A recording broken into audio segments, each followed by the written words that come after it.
안녕하세요. 자, 이번에는 그 타이틀은 영리기업 신규 채용자 퇴직 시 대체 인력 기준에 대한 걸로 타이틀을 담았는데, 뭐 대체 인력 기준은 뭐 한 명이 퇴사했는데 두 명으로 대체 인력이 가능하냐? 뭐 대체 인력에 대해서는 퇴사하기 전에 인건비 계상률을 그대로 유지해야 되느냐? 뭐 이런 기준에 대한 질의도 했지만, 이것보다도 더 시사하는 바가 뭐냐면 신규 인력에 대한 정의가 매우 중요합니다. 예, 그래서 이번 시간에는 여러분들은 신규 인력에 대한 정의를 분명히 알 수가 있다. 물론 이 정의는 제가 정의 내린 정의가 아니죠. 아이리스에서 조문 해석을 하면서 내려준 정의다라는 것을 말씀드리는 거고요.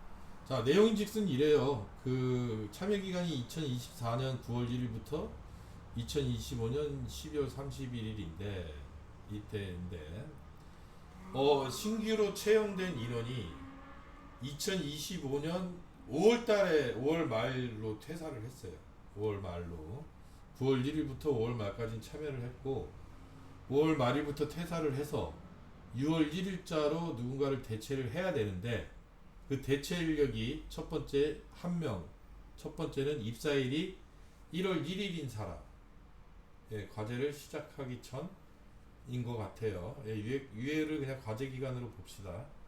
예, 1월 1일 날 입사를 했고 뭐 연봉은 똑같고 인건비 계상률 50%로 하고 기존은 인건비 계상률이 100%였어요. 50%로 해서 이제 2천만 원만. 자, 두 번째 이제 첫 번째 인원 말고 두 번째 인원은 2월 달에 또 이제 입사를 해요. 2월 달에 입사를 하고 연봉이 4천만 원이고 인건비 계상률 50% 이렇게 했을 때 한 명의 신규 인력이 퇴사할 경우 대체 인력 2명으로 인건비 계상률을 반씩해 갖고 2명으로 투입이 가능한지요? 라고 질문을 해요. 그랬더니 이거의 답변을 먼저 보면 국가연구개발사업 연구개발비 사용기준 제65조 제4항 제1호에 관련하여 신규 채용 참여 연구자의 인건비 계상률에 대해서는 별도로 제한하고 있지 않으므로 최초 신규 채용 참여 연구자 퇴직 후 이를 대체하는 신규 채용 참여 연구자의 인건비 계상의 계상률 등에 대해서 최초 협약 시점과 달리 변경할 수 있습니다. 변경이 가능하다는 얘기예요. 꼭 이렇게 맞출 필요가 없다라고 되고 이제 두 번째 질문이 아주 시사하는 바가 좀 있습니다. 자, 그렇다면 대체 인력의 채용일은 1월 1일, 2월 1일일 때 과제 투입을 6월 1일부터 시작을 해도 왜 5월 말까지 근무를 했으니까 기존 신규자가 신규 인력으로 인정이 되는지요? 라고 물어봤어요.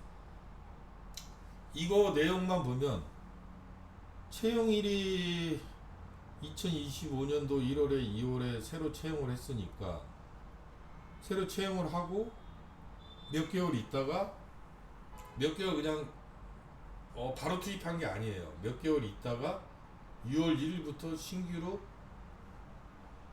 그러니까 1월 1일부터 2월 1일부터 채용을 하고 그냥 기존의 회사 업무를 하고 있다가 5월 말일자로 신규 채용한 참여 연구원이 퇴사를 해버리니까 그때서야 야 네가 대신 연구에 좀 참여해 라고 두 명을 6월 1일부터 시키려고 하는데 그래도 이 사람들을 신규 인력으로 인정을 해줄 것인지 이게 왜 중요합니까? 여기가 영리기업이기 때문에 만약에 신규 인력으로 인정이 안 되면 현금 인건비 계상이 안 돼요.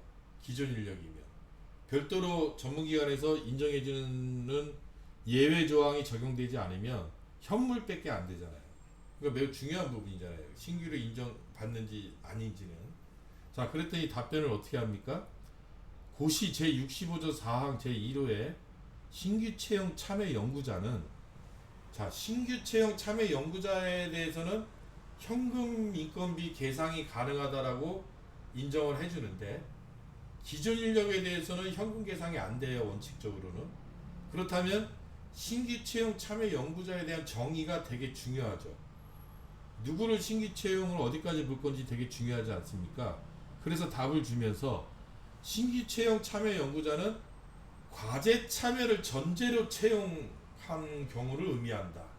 그리고 가로 열고 채용일로부터 연구개발과제 공고일까지 기간이 6개월 이내인 연구자도 포함시켜 주겠다.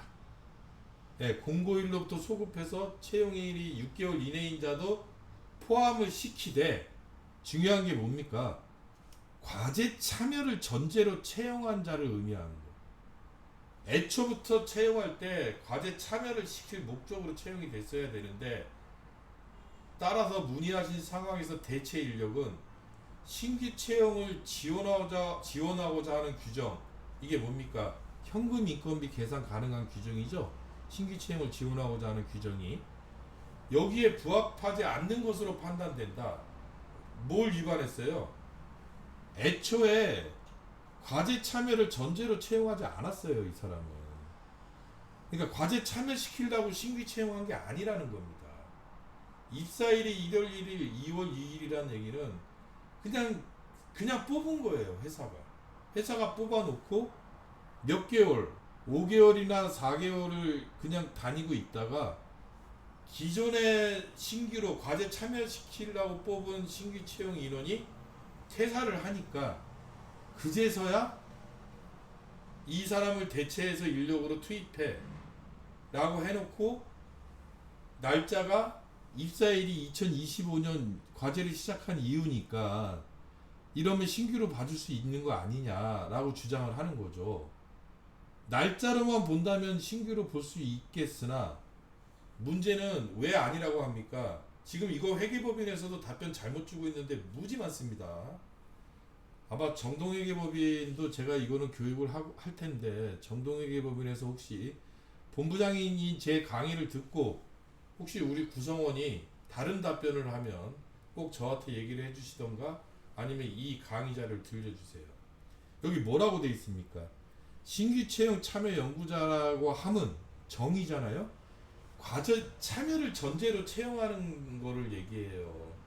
이 사람들이 1월 1일날 2월 1일날 채용할 때 과제 참여를 전제로 채용하지 않았다는 겁니다. 이게 지원하는 규정의 취지와 부합하지 않는다는 거예요. 이거를 꼭 이게 시사하는 바가 더 크죠.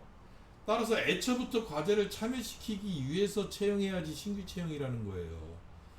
그냥 채용하고 있다가 그래서 회사에 다른 업을 하고 있다가 신규 채용자를 대신해서 대체 인력으로 투입하는 경우는 채용한 날짜가 과제 시작한 이후에 채용을 했더라도 과제 참여를 전제로 채용한 게 아니기 때문에 이 취지에 부합하지 않기 때문에 현금 인건비 계상이 불가할 수도 있다. 이 부분을 꼭 고려해서 무조건 가능하다라고 생각하지 말고 전문기관하고 꼭 협의를 하라. 이게 협의를 안 하면 나중에 정상 과정에서 문제가 됩니다. 협의를 미리 하라고 저는 강조를 드리는 거예요. 예, 감사합니다.